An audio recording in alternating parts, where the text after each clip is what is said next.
In 2002, Danny Boyle changed horror forever with 28 Days Later. Its empty London streets and rage-infected zombies created a new kind of apocalypse. Then came 28 Weeks Later in 2007, showing how governments fail during crisis. Now, 28 years after the outbreak, director Nia DaCosta brings us 28 Years Later, The Bone Temple. But this isn't just another sequel. This is the story of what happens when society doesn't just collapse, but transforms into something unrecognizable. Welcome to our deep dive into the darkest chapter of the franchise. What is the Bone Temple? The title itself suggests something ancient, ritualistic, and terrifying. Unlike previous films where infected simply attacked randomly, this movie introduces structure. A temple built from human remains. Is this the work of survivors who have gone mad? Or have the infected themselves developed a twisted form of culture? The Bone Temple stands as a monument to humanity's greatest fear, that in the end, we are just meat and bone, waiting to be rearranged into someone else's nightmare. 28 years. Think about that. A generation has grown up knowing only this world. For them, supermarkets aren't stores, they're dangerous ruins. Schools aren't for learning, they're shelters. And the infected? They're not victims of a virus. They're just monsters. Legends. The children of this world have never known peace, never known safety. And when you've never known anything except survival, what kind of human being do you become? 28 Years Later asks this question and doesn't flinch from the answer. Ralph Fiennes brings his legendary intensity to what might be the franchise's most complex character. Is he a leader protecting his people? A prophet who has found God in the apocalypse? Or something far more dangerous? His connection to the Bone Temple suggests he knows its secrets. Perhaps he built it. Perhaps he worships there. Fiennes has always excelled at playing men with unshakable convictions. In a world without law, conviction becomes either salvation or damnation. Jack O'Connell plays a survivor born after the outbreak. He's never known civilization, never known rules. For him, violence isn't a last resort, it's a language. O'Connell brings raw physicality to every role, and here he represents something terrifying, the human being who has fully adapted to this hell. He doesn't fight to survive. He survives because fighting is all he knows. But when he encounters the Bone Temple and its mysteries, even his hardened worldview begins to crack. Emma Laird's character represents the bridge between two worlds. Old enough to remember fragments of before, young enough to adapt to after. Her eyes carry both trauma and hope, a dangerous combination in the apocalypse. Laird brings vulnerability that masks incredible strength. In the original film, Naomi Harris showed us the scientist trying to maintain humanity. 28 years later, humanity isn't something you maintain, it's something you fight to remember. Every generation of this franchise introduces faces that haunt us. Alfie Williams brings the innocence of youth into hell, the child who must grow up too fast. And Lewis-Parry? His imposing physical presence suggests either protector or predator, maybe both. In a world where strength determines everything, these characters show us the full spectrum of survival.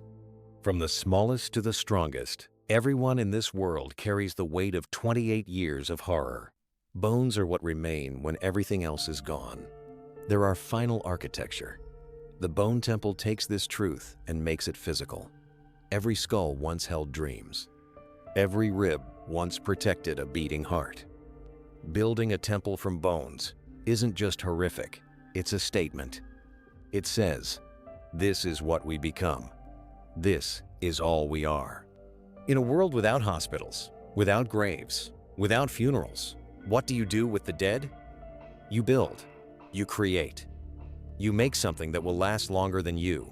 When science fails, when government fails, when everything fails, people turn to faith. But what faith survives the apocalypse? 28 Years Later explores how survivors might create new religions from the ashes of the old.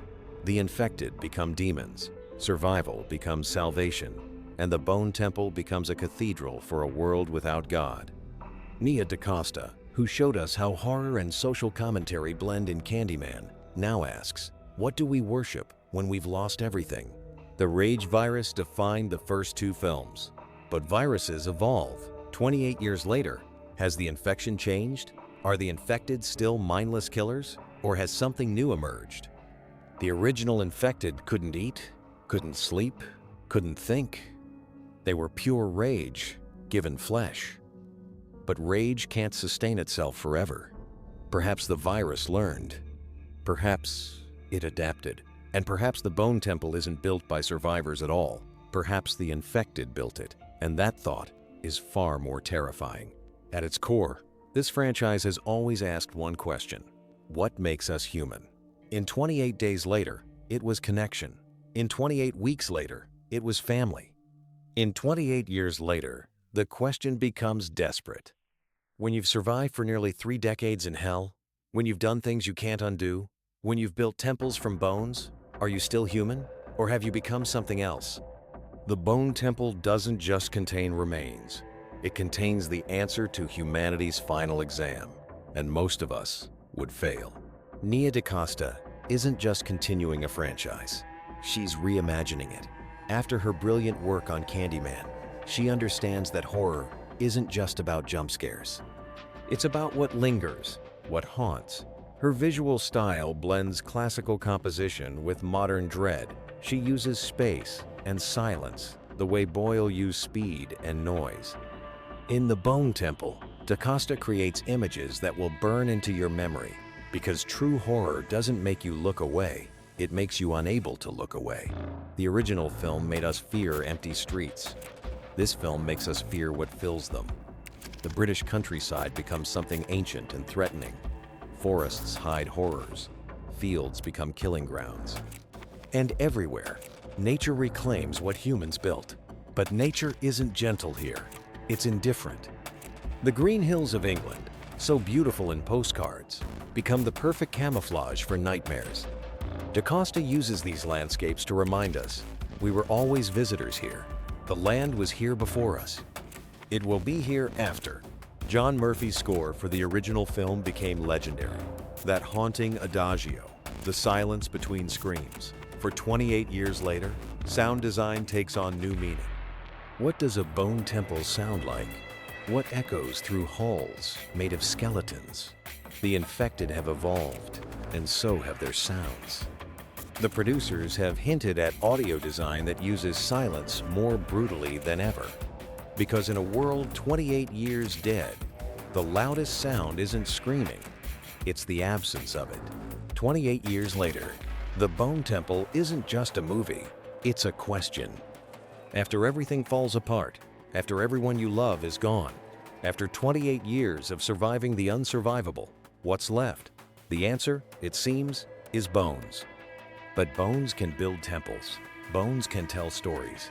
Bones can remind us that we were here. This film promises to be the most ambitious, most disturbing, most thought-provoking chapter yet. And when you leave the theater, you won't just be scared, you'll be changed. Because the Bone Temple isn't on screen, it's inside all of us. Thank you for watching this deep dive into 28 years later, The Bone Temple. If you enjoyed this analysis, don't forget to like, share, and subscribe to Unique Visual. We'll be back soon with more new movie analyses, exclusive content, and deeper looks into the films you love. Hit the notification bell so you never miss an update. This is Unique Visual, signing off. Stay tuned, stay terrified, and we'll see you in the next video.